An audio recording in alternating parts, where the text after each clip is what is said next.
Hello बच्चों, so today we discuss about Fortran built in functions. क्या? Built in functions.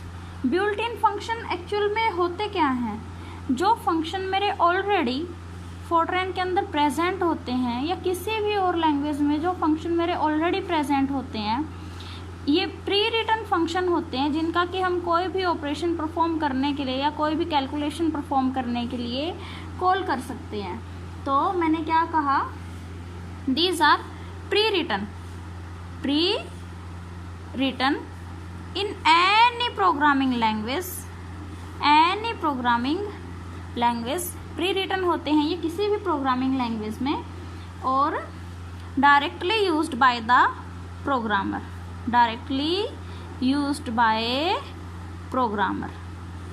ठीक है? कैसे? जस्ट इनका नाम कॉल करके इनकी कैसे इनको यूज करते हैं, मेथड क्या है इसका, हम लिखेंगे फंक्शन नेम, वेरिएबल नेम और एक्सप्रेशन। जिस एक्सप्रेशन के साथ हम उस फंक्शन को यूज करना चाहते हैं, बिल्ट इन फंक्शन को, या फिर जिस वेरिएबल के नेम के साथ यूज करना चाहते हैं। अभी मैं एक बार इसकी टेबल बनाती हूँ। जैसे कि फंक्शन नेम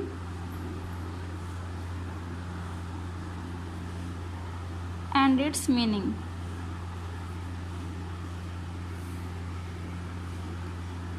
एक्सपोनेंशियल, ये वेरिएबल x के साथ मैंने लिया। एक्सपोनेंशियल, इस फंक्शन का क्या होता है, ये क्या होगी, इसकी मीनिंग क्या होगा? Exponential of x। इसका मतलब होगा एक्सपोनेंशियल ऑफ s। जैसे कि मैं ले लूँ SQRT ऑफ x, तो इसका मतलब क्या होगा? Square root of x, that is square root, है ना। अब उसके बाद जैसे मैं ले लूँ साइन ऑफ x, तो इसका मतलब क्या होगा?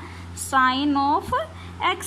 अब मैं ले लूँ a साइन x, तो इसका मतलब होगा इनवर्स साइन ऑफ x। उसके बाद क्या है? कोस, तो इसका मतलब होगा cosine of x। a cos x, इसका मतलब होगा इनवर्स कोसाइन ऑफ x। उसके बाद क्या है? जैसे मैंने लिया टेंजेंट tan x, तो इसका मतलब क्या होगा? Tangent of x। And a tan का मतलब क्या होगा? Inverse tangent of x। अब उसके बाद a मैक्स, जैसे कि x y z up to so on, मैंने किस नंबर ऑफ वेरिएबल्स पे या एक्सप्रेशन के ऊपर लिया। तो मैं ये देखना चाहती हूँ कि जो ये नंबर ऑफ वेरिएबल्स मैंने लिए हैं, इनमें से सबसे बड़ा कौन सा नंबर है, सबसे मैक्सिमम कौन सा वेरिएबल है, किसकी वैल्यू सबसे ज़्यादा है। तो मैंने डायरेक्टली यूज़ किया a मैक्स का। तो यहाँ पे क्या होगा? ये क्या करेगा? लार्जेस्ट नंबर देगा मुझे। Find largest number from a given list of variables,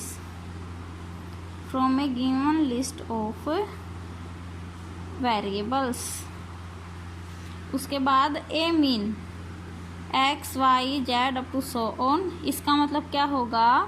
minimum number from a given list of variables, या फिर वैल्यूज़। एक नंबर वेरिएबल्स होंगे तो उनकी कुछ ना कुछ वैल्यूज़ होगी ना, तो गिवन नंबर ऑफ वैल्यूज़ में से हम लार्जेस्ट या स्मॉलेस्ट एक नंबर निकाल लेंगे। ठीक है? अब उसके बाद मैंने जैसे तुम लोगों से कहा था कि फोर्ट्रान का अपना कुछ फॉर्मेट होता है, फोर्ट्रान 77 का, जो कि हम लोग जनरली यूज़ करते हैं फोर्ट्रान 77 को ही। तो अभी हम लोग एक बार डिस्कस करते हैं उसके फॉर्मेट के बारे में। जैसे कि फोर्ट्रान 77, अब इसमें फॉर्मेट का मतलब क्या है कि पर्टिकुलरली कुछ कॉलम्स होते हैं जो कि मेरे पर्टिकुलरली कुछ एक चीज़ों के लिए फिक्स हो जाते हैं। जैसे कि जो मेरा कॉलम 1 है कॉलम 1 है ये होता है मेरा कमेंट के लिए, किसके लिए रिजर्व हो गया ये, कमेंट के लिए। कॉलम 1 to 5 हैं ये रिजर्व हो जाते हैं मेरे स्टेटमेंट लेबल नंबर्स के लिए, किसके लिए, स्टेटमेंट लेबल नंबर्स, किसके लिए, statement label numbers. Statement label number क्या है, जैसे कि तुम लोगों से ही ले लेते हैं। कमेंट क्या है, सबसे पहले हम लोग फर्स्ट कॉलम की बात करते हैं। कमेंट क्या है कि हम लोग किसी भी कॉलम के आगे सी लिख देंगे या फिर स्टार लगाए, फोर्ट्रान में तो सी ही लिखेंगे, सी लिख देंगे किसी भी एक पर्टिकुलर रो के आगे, ठीक है। कोई भी एक लाइन है उसके आगे मैंने अगर सी लिख दिया तो इसका मतलब होगा वो जस्ट कमेंट होगा। कंपाइलर जब हमारे प्रोग्राम को रन करेगा ना और उसे बाइनरी लैंग्वेज में कन्वर्ट करेगा हाई लेवल लैंग्वेज से, तो वो इस सी के आगे वाली लाइन को इग्नोर कर देगा और आगे शिफ्ट कर जाएगा। तो ये क्या होते हैं, कमेंट्स होते हैं। जैसे कि तुम लोग लिखोगे किसी भी प्रोग्राम के ऊपर लिख दोगे कि मेरा एडिशन के लिए है, मल्टीप्लिकेशन के लिए, डिवीज़न के लिए है, या फिर मेरा नाम ये है, ये रोल नंबर है, मैं ये सब कर रही हूँ, तो ये सब तुम कैसे लिखोगे, सी डाल के लिखोगे, जिसे कि कंपाइलर कंपाइल नहीं करेगा, बाइनरी के अंदर कन्वर्ट नहीं करेगा। अब उसके बाद बात आती है 1 to 5 जो कि है मेरे स्टेटमेंट लेबल नंबर से। अब ये स्टेटमेंट लेबल नंबर क्या है, जैसे कि तुम्हारा भी हर एक जो बंदा बैठा है अपने घरों में, हर किसी का अपना एक एड्रेस होता है। क्लास से ही हम लोग ले लेते हैं कि हर एक बच्चे का अपना एक एड्रेस होता है, मतलब जिसको हम लोग स्पेसिफाई करते हैं कि हर एक बच्चे के पास रोल नंबर है जो कि उसकी आइडेंटिटी होती है ना। तो जब हर एक बच्चे के पास रोल नंबर से हम लोग उसे पहचान लेते हैं, तो इसी तरह से हम लोग कुछ स्टेटमेंट्स का यूज़ करते हैं। कुछ स्टेटमेंट जिनके के आगे हम लोग उनका नंबर दे देंगे कि ये स्टेटमेंट का ये नंबर है। जैसे कि मैंने लिख दिया कि 25 और लिख दिया इसके ऊपर कंटिन्यू, तो ये जो 25 मैंने लिखा है ना, ये हुआ मेरा स्टेटमेंट लेबल नंबर। क्या हुआ, ये मेरा स्टेटमेंट लेबल नंबर। तो जब भी मेरा कंट्रोल 25 के ऊपर जाएगा तो वो कंटिन्यू करता रहेगा जिस काम को कर रहा है। क्या करेगा, वो कंटिन्यू करता रहेगा जिस काम को कर रहा है जब भी मेरा कंट्रोल 25 पे जाएगा।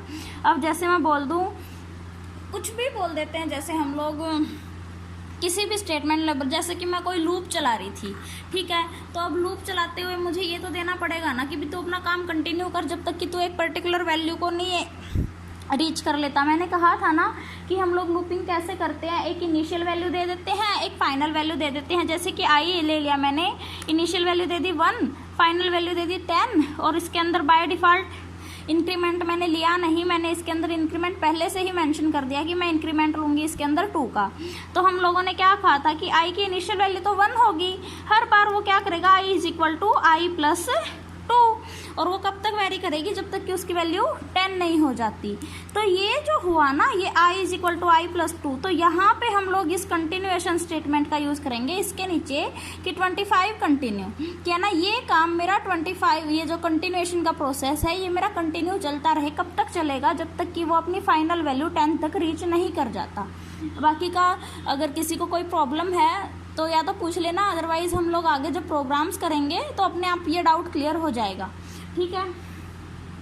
अब उसके बाद बात आती है कि हम लोग प्रोग्राम कैसे लिखें, किस स्टेटमेंट के अंदर लिखेंगे। सबसे पहले एक और रह गया मेरा 6, कॉलम नंबर 6, ये मेरा होता है कंटिन्यूएशन कैरेक्टर के लिए। किसके लिए होता है ये, कंटिन्यूएशन कैरेक्टर के लिए।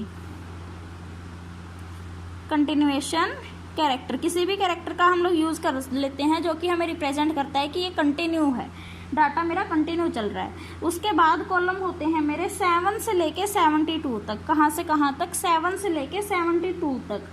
ये कमेंट्स क्या होते हैं मेरे, इसके अंदर हम सारा का सारा जो मेरा डाटा है ना, प्रोग्राम की जो स्टेटमेंट्स हैं वो मैं इन कॉलम्स के बीच में लिखती हूँ।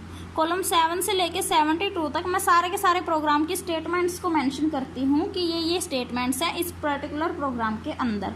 उसके बाद कॉलम 73 से 80 तक ये क्या होते हैं, ये कुछ ऐसे कॉलम्स होते हैं जो कि हमेशा इग्नोर किए जाते हैं कंपाइलर से, ऑलवेज इग्नोर्ड बाय कंपाइलर। तो इसके अंदर चाहे तुम लोग गाना लिख देना प्रोग्राम लिखते टाइम, 7 से 72 के बीच में तो तुमने प्रोग्राम लिख दिया कॉलम्स में, और उसके जस्ट बाद में 73 से 80 के बीच में अगर तुम लोग सॉन्ग्स भी लिख दोगे ना तो भी कंपाइलर उसे इग्नोर कर देगा और उसके अंदर कोई एरर नहीं देगा, ठीक है। अब उसके बाद ब्लैंक स्पेसेस होते हैं। मैं ये तो हो गए तुम्हारे, क्या हुआ, फोरट्रैन का सिंटैक्स। मैंने क्या कहा, सिंटैक्स के अंदर फर्स्ट तो कॉलम मेरा यूज़ हुआ ओनली कमेंटिंग के लिए। उसके बाद 1 to 5 जो मेरे कॉलम्स यूज़ हुए उनमें आया मेरा स्टेटमेंट लेबल नंबर्स। उसके बाद जो मेरा 6th कॉलम हुआ ये हुआ मेरा ओनली कंटिन्यूएशन कैरेक्टर को रिप्रेजेंट करता है।